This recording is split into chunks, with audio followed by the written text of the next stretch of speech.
नमस्कार बच्चों।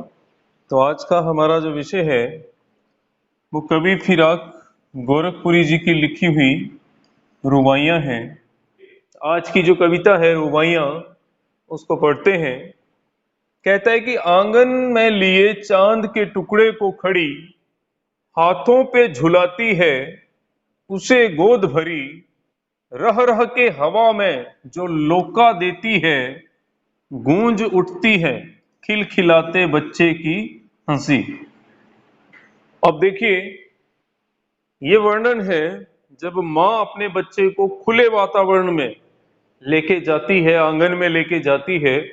और ये बाल मनोविज्ञान का विषय है। बच्चा जब खुले वातावरण में, खुली जगह में जाता है तो वो सामान्य से ज्यादा खुश हो जाता है। तो यहां भी माँ बच्चे को आंगन में लेके आती है तो वो दृश्य बिंब जो है वो आप देखिए, बड़ा मनमोहक है।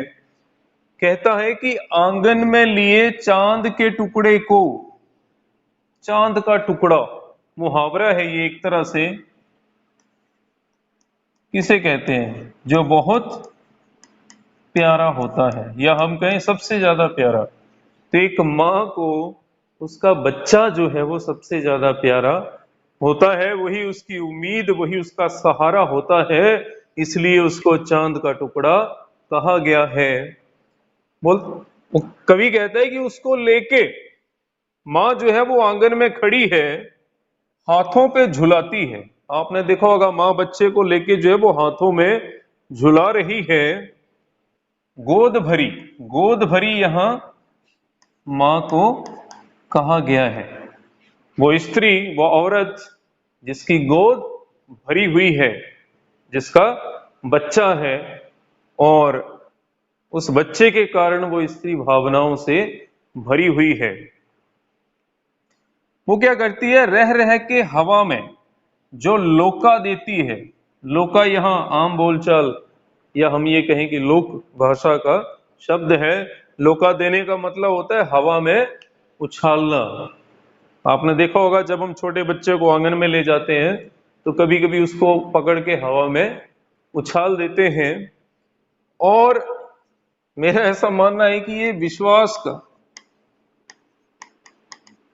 बड़ा ही मनोहर उदाहरण है। बच्चे को हवा में उछाला जाता है और वो रोने की बजाय खिलखिलाता है, हंसता है, क्योंकि उसको पता है कि नीचे जो भी खड़ा है वो उसको पकड़ लेगा। तो यहां माँ अपने बच्चे को हवा में उछाल रही है, और जब वो हवा में उसको उछालती है, गूंज उठती है खिलखिलाते बच्चे की हंसी। चारों तरफ उस बच्चे की जो खिलखिलाती हुई हंसी है वो गूंज उठती है, चारों तरफ फैल जाती है। अर्थात हवा में उछाले जाने पर बच्चा जो है बड़ा प्रसन्न होता है। आपको पता ही है, इमेजेस को कहा जाता है जहां हमारे मन मस्तिष्क में शब्दों को पढ़ के चित्र बनने शुरू हो जाते हैं। तो यहां बिंबों की भरमार है।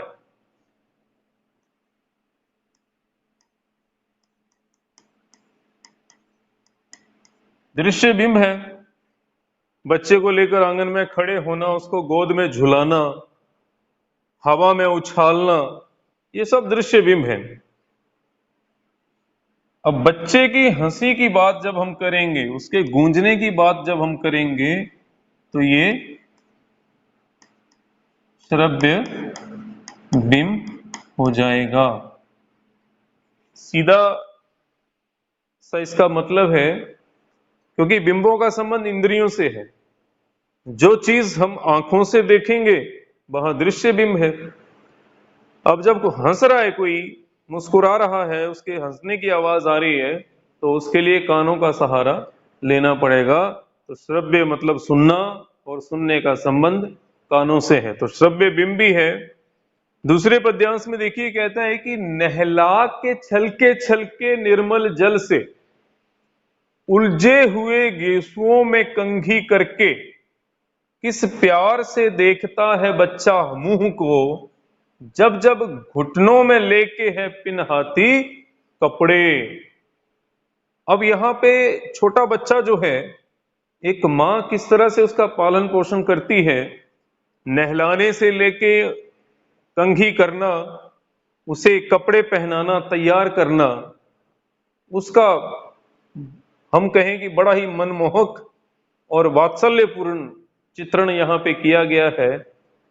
और ये मानिए, मेरा ऐसा अनुभव रहा है कि ये काम करवाना, खासकर बच्चे को कपड़े पहनाना, मुझे लगता है बहुत ही कठिन काम है, खासकर आजकल के बच्चों को।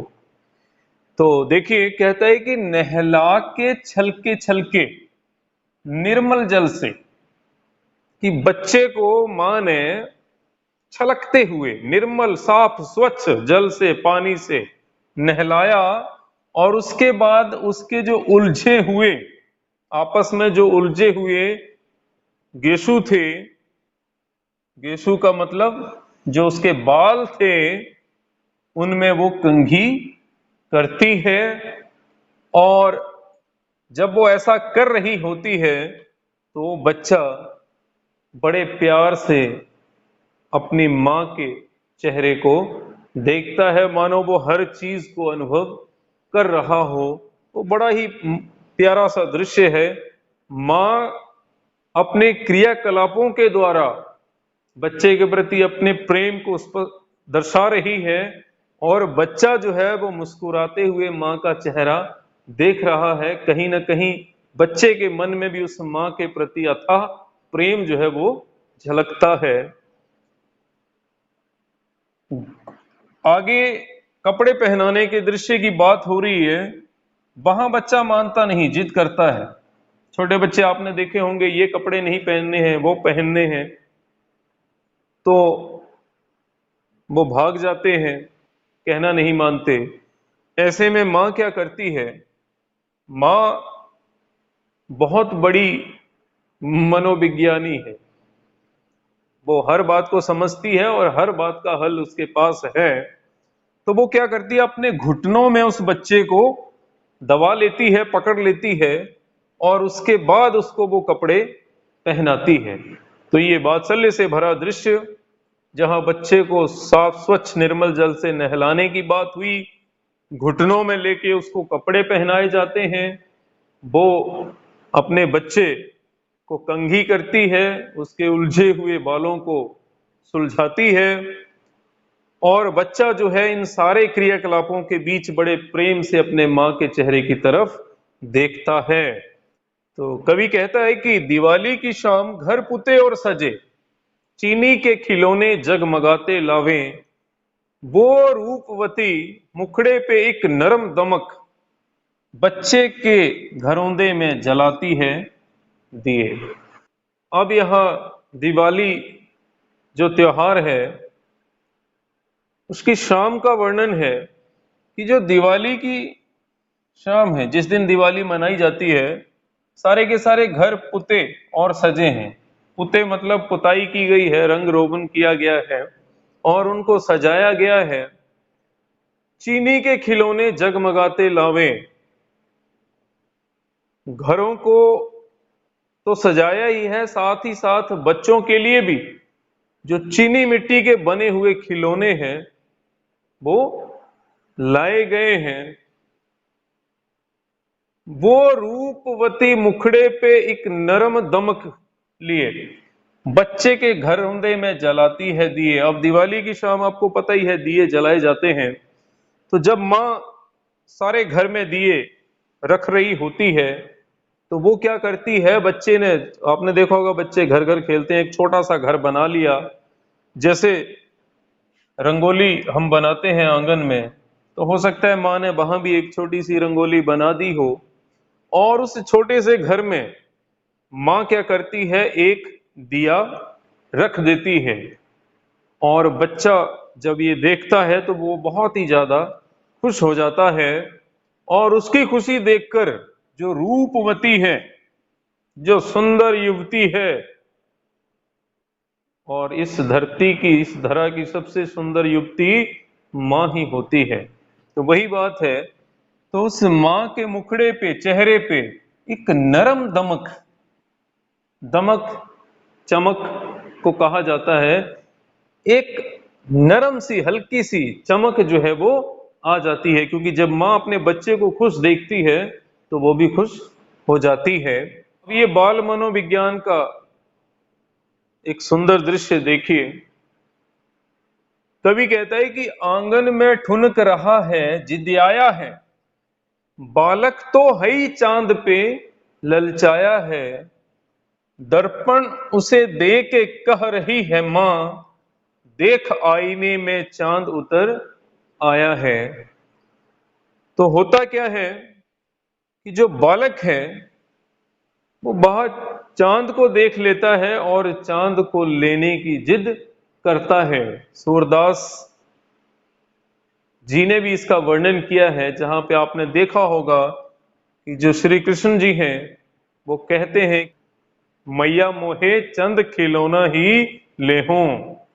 वही यहाँ पे दृश्य जो है वो बना है। कहता है कि आंगन में ठुनक रहा है जिद आया है, बच्चा जो है वो ठुनक रहा है। अब ठुनकना आपने देखो, बनावटी रोना। बच्चे को जब भी अपनी जिद पूरी करवानी हो तो उसके पास एक ही हथियार होता है कि वो झूठ मूठ से रोना शुरू कर देता है। तो यहां भी बच्चा ठुनक रहा है, मचल रहा है, बनावटी रोना दिखा रहा है। क्यों? क्योंकि वो जिदियाया है। जिदियाना, जिद करना, हठ दिखाना। हठ क्या है, जिद क्या है? बालक तो है ही चांद पे ललचाया है। जो बालक है वो है ही। क्या है ही? ललचाया हुआ। किस पे? चांद पे। कि बालक जो है वो चांद पे ललचाया हुआ है और वो बनावटी रोना रो रहा है। वो मां को कह रहा है कि मुझे चांद चाहिए खिलौने के रूप में। अब मां, मैंने पहले ही कहा कि मां बहुत बड़ी मनोविज्ञानी है, हर मर्ज की दवा उसके पास है। तो उसने क्या किया? दर्पण दे के कह रही है मां। मां ने क्या किया? उसे दर्पण, आईना दिया और फिर वो कह रही है कि देख बेटा, आईने में, उस शीशे में या दर्पण में चांद उतर आया है। चांद जो है वो स्वयं आ गया है। अब इसके दो अर्थ हैं। एक तो ये, जैसे श्री कृष्ण ने जिद की थी तो उसकी मां ने भी उसको चांद दिखा दिया। अब इसके दो अर्थ हैं। एक तो ये कि जब आईना उसको दिया तो मां ने आईने में चांद की परछाई दिखा दी और उसे कह दिया कि देख, चांद जो है वो धरती पर उतर आया है, अब ये तेरा है, जाके खेल। और दूसरा इसका जो अर्थ है वो आप इस दृश्य को गौर से देखिए कि मां ने आईना बच्चे के हाथ में दिया और उसको दिखाया, जो बच्चे की छवि थी उसी को चांद बताया। आप किताब में भी देखेंगे कि जो आईना पकड़ाया गया है उसमें बच्चे की ही छवि जो है वो उसको दिखाई गई है और ये कहा गया है कि आईने में चांद उतर आया है। तो आप दोनों अर्थों में से जो बेहतर लगे वो लगा सकते हैं। अब आगे देखिए, ये दूसरा त्योहार, पहले हमने दिवाली का वर्णन देखा, अब रक्षाबंधन की बात हो रही है कि रक्षाबंधन की सुबह रस की पुतली छाई है, घटा गगन की हल्की हल्की, बिजली की तरह चमक रहे हैं लच्छे, भाई के है बांधती चमकती राखी। तो ये रक्षाबंधन का वो दृश्य जब बहन जो है अपने भाई को राखी बांधती है। तो आप देखिए कि जो रक्षाबंधन का त्योहार है उसकी सुबह, जिस दिन रक्षाबंधन है, जो रस की पुतली है, ध्यान रखिएगा, रस की पुतली, यहां रस की पुतली बहन को कहा गया है। रस की पुतली इसलिए क्योंकि वो रस से भरी हुई है। रस, प्रेम, भावनाएं जो उसकी भाई के प्रति हैं। बहन से ज्यादा प्रेम भाई को कोई नहीं कर सकता। इसलिए उसको रस की पुतली कहा गया है। छाई है घटा गगन की हल्की हल्की। अब जो बहन है वो रक्षाबंधन की सुबह रस से भरी हुई, एक तरह से प्रेम से भरी हुई है, क्योंकि रक्षाबंधन के दिन उसका जो प्रेम है वो भाई के प्रति देखते ही बनता है।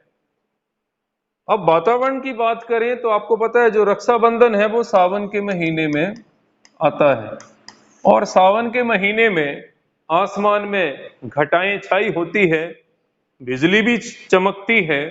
कुल मिला के जो वातावरण है वो बड़ा मनमोहक होता है, लुभावना होता है। तो उसी का जिक्र है कि छाई है घटा गगन की हल्की हल्की, कि गगन में हल्की हल्की जो घटा है, घटाएं हैं वो भी छाई हुई हैं।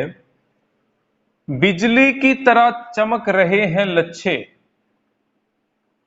अब जो राखी बहन अपने भाई को बांध रही है, उसके लच्छे, ये जो साइड वाले हिस्से होते हैं ये वाले, ये कहता है कि बिजली की तरह चमक रहे हैं। तो जो लच्छे हैं वो बिजली की तरह चमक रहे हैं, उनमें चमक है। जैसे सावन के महीने में घटा छाती है और फिर बिजली चमकती है, सावन का संबंध घटाओं से, घटा का संबंध बिजली से। ठीक वैसे ही जो वहन है उसका संबंध भाई से। तो वो जो लच्छे हैं, अब लच्छे भी यहां देखिएगा, आप जब किताब पढ़ेंगे तो दो अर्थ इसके निकलेंगे।